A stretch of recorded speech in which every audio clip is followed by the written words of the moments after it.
All right, good Thursday morning. We're right where we left off yesterday afternoon, last night.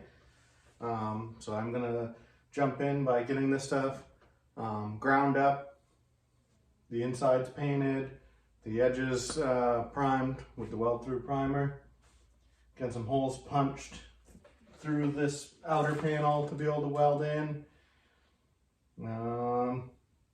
And then I think we'll get the inner welded in, and then we'll start fitting the cab corner. The tree company's here today. They dropped off the first round of equipment. So maybe I'll throw a little bit of that on here. That's gonna be our day, getting this all welded in and then start finish body work on both sides and hopefully primed and painted today. Or at least damn close to primed and painted. Yeah, that's where we're headed.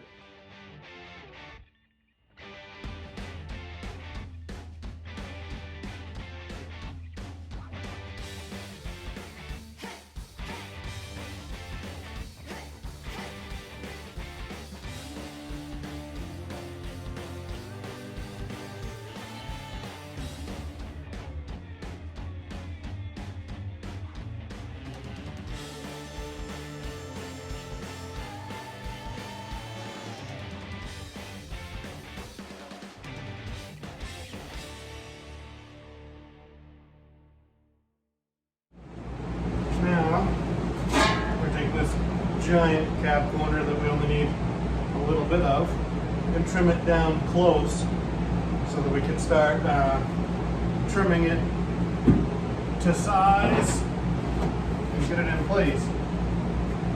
Now, we know right off, because I can look at body lines right here, that this shares body lines, that I only need to go to this first little wrinkle here.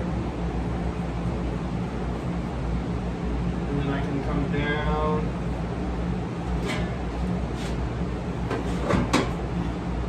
and I'll go here for now.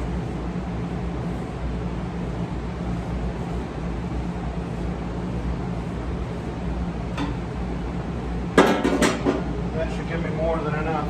I may even leave a little bit more than that when I actually... Yeah, I got a mess going on here. Typical me.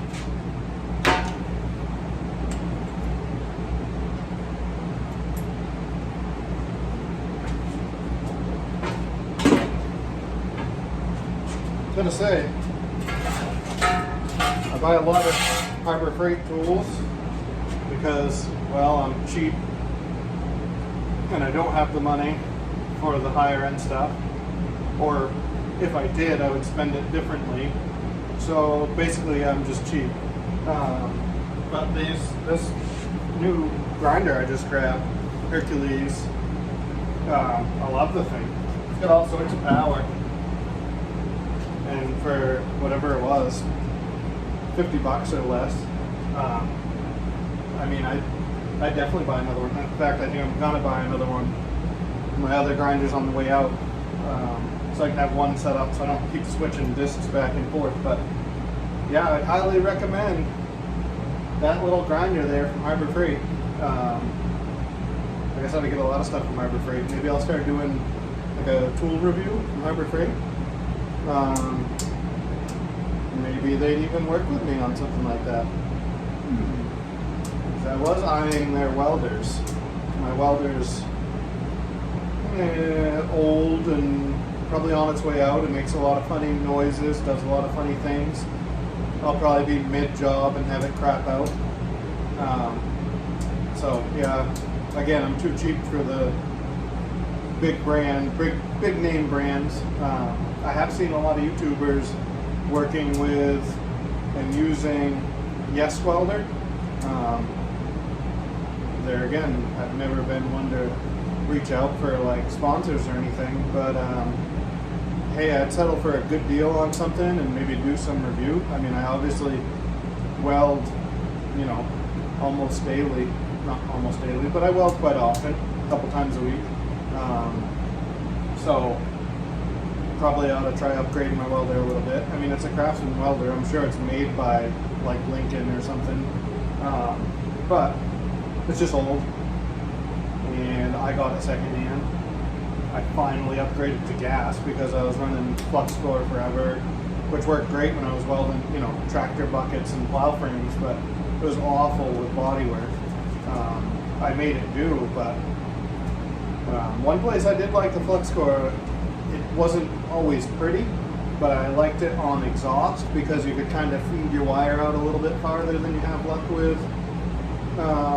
the gas, shielding gas. But overall, this was the way to go. I just need to upgrade my welder a little bit. I like the fact that it's 110 because I can literally bring it anywhere. Buddy needs me to weld something, I can bring it there. I don't have to worry about plugging it into 220 or something. They're little, they're portable. But yeah, thinking about upgrading the welder, so maybe I will try the old, hey, Harbor Freight, let's work together, or hey, yes, welder, let's do something. I think it'd be neat kind of to do tool reviews anyway, because obviously I like trying new tools and trying different things, and so if I find something that works really well, it'd be nice to tell you guys, and vice versa. If I buy something that winds up being crap and I don't like it, then it'd be worth telling you too. Like I bought a eBay, it's Sunco, a Sunco Cut 50 eBay plasma cutter. For what I do, it works awesome. The only thing is I wish when I had bought it, it's so, I forget what they call it, we have to make contact to arc it, so, which isn't a big deal most of the time. But there are scenarios, like it's odd scenario, but say you were cutting a piece of expanded screen, you'd have to contact every time you arc versus just pulling the trigger and it jumping an arc.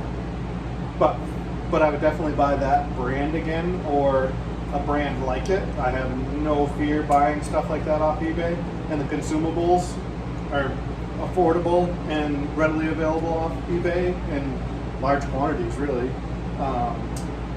So that's my little spiel on that. Didn't intend on that. I just looked at my welder and heard it humming on yesterday's video when I rewatched it.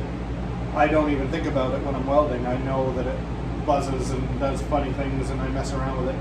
But when I watched it on the video, I was like, man, I really got to do something to that welder. So, like I said, maybe I'll give that a shout. Maybe I'll tag some people in my videos and maybe write a couple companies. Could be good for me, could be really good for me, and it could be good for you guys, because I know a lot of companies, you know, I might get a discount code to offer to you guys or something like that. So maybe I could help me help you. If anybody has any leads on stuff like that, please let us know. But that's enough rambling on that. I'm going to trim this cab corner. It's a first initial trim, and then we'll trim it up and get it in place and get it weld ready, weld it in there, and then I'll be able to put this outer rocker on. So the inner's all in. I just threw some paint in there and the primer on the surface of the weld. We'll go from here. I'm gonna go grab a new cut disc and get to cutting.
All right, so we've done some welding. Now it's time to do some welding. The inner's on there, the cab corner's on there. I gotta finish welding this corner of the cab corner here where I sectioned it. I gotta weld that in, and I gotta spot weld in this outer rocker, and then this same little piece I talked about on the outside. I got that slapped in there already. So we'll weld that up, build it up with weld. Then I got a couple little pieces right here on this side to patch, and that's it for this side. Other than I'm gonna jump up underneath and see any remaining pieces I have to make on the insides. I know that the inners where they stop from this piece, I know both sides have a small gap I gotta fill. Both sides, as in this side and the driver's side, towards the front. And then I know that there are a couple supports that are just kind of rotted off that I'm gonna just make a couple like end caps and tack them in there and seam seal them all up in, and it'll be good. Time for body work. So that being said, it's I don't know, must be 11, it's 11:40, so noon. We got this on the run here. So after lunch we'll be underneath finishing stuff up. Hard to film under there, but I'll probably show you what it looks like and then show you what I did to it. And then we'll start in with the body work, the fun stuff. All right, time to weld.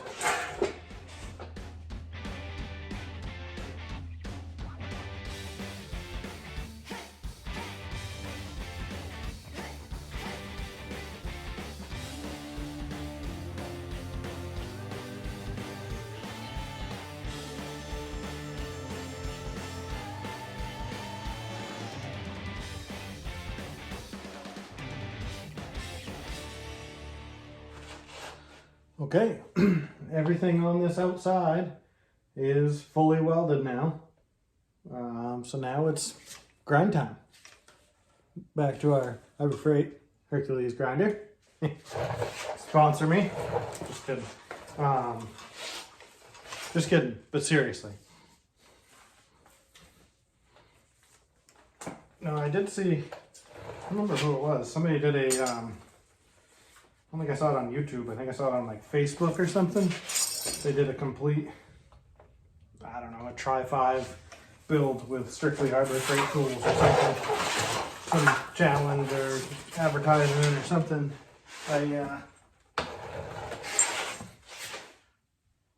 So I do know that Harbor Freight like does some sort of sponsorship and advertisement, stuff like that. So who knows? Maybe I will be next on the list.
All right, we're back onto the driver's side.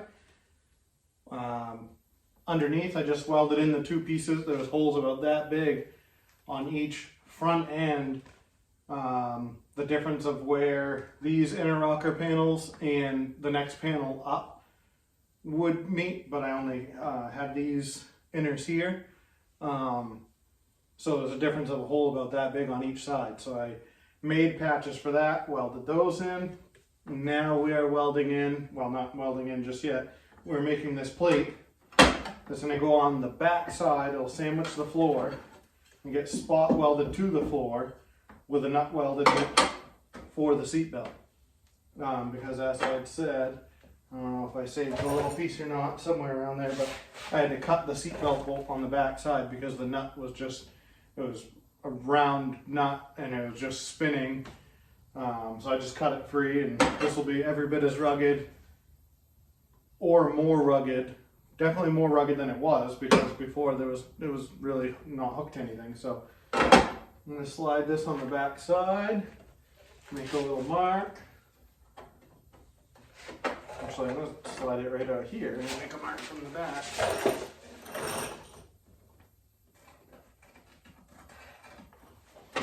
That's where my hole is.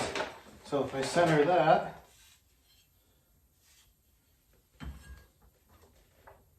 weld the nut in there, we'll go out to the machine shop vise drill and get a hole in there.